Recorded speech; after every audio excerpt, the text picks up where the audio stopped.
next one, I think what I'm going to do, I only have 3 questions per thing at the most. Okay. I think what I'm going to do is just ask you the questions. Okay. And then if you need me to re-say them or something.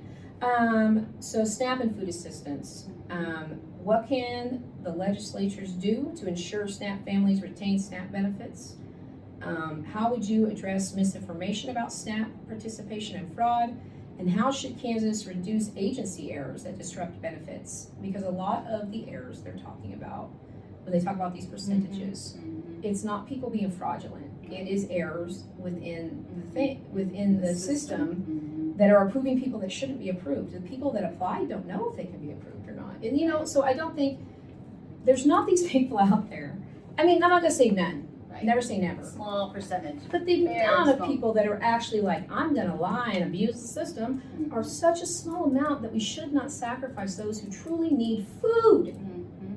Yeah, to me that's just a no-brainer. I So mean, what can you do once you get elected? well, I think, to be knowledgeable about people and know the truth and not believe that, And because speak the truth.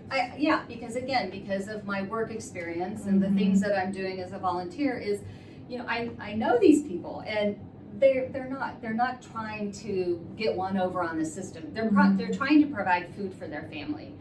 And one of the things that the government's wanting to do is to get the private information See, of I our don't SNAP. I don't have a full understanding. And it's kind of like, why she doesn't want to. Well, but why do Send they need it? They don't Well, need it. the arguments I've seen online are because it's federal money being given to us for food stamps, and they should be able to come in and audit it. Yeah. Well, see, and then again, where is that overreach? I mean, that's why we have our state government and state, and at some point you have to trust that these are professionals and they know what they're doing and they have oversight. The thing is, our state government is pretty aligned with the federal government, and it always has been. And so, with the current federal government. And so, they have set the rules. They have set up all these things. So, if there is something wrong in the system, if there is somebody not to trust to do the job, it would be them. Right. Right, and when you look at all the cuts that were made, these are the office people that that were cut, and so again, when your caseload is beyond manageable, there's going to be errors. It's not the people again trying to pull one over on you, and so like a lot of things in this state, because I can speak to Kansas. The center used to be downtown, right by the bus station. It was very easy to get to. Now it's way down south.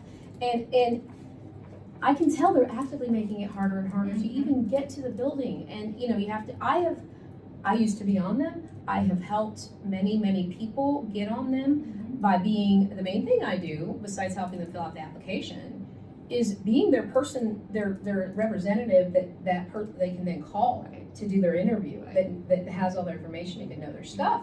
Because when you get a 6-hour window for a phone call and you have a job, or you can't just sit by your phone waiting for 6 hours for someone to call. So I don't have a lot of time. I would say I kind of semi-retired, and I'm a neenie, and I can sit by my phone and wait for a phone call. But so yeah, no, I support the SNAP benefits. I think I don't think there's again the percentage that's trying to pull one over or get free stuff is no.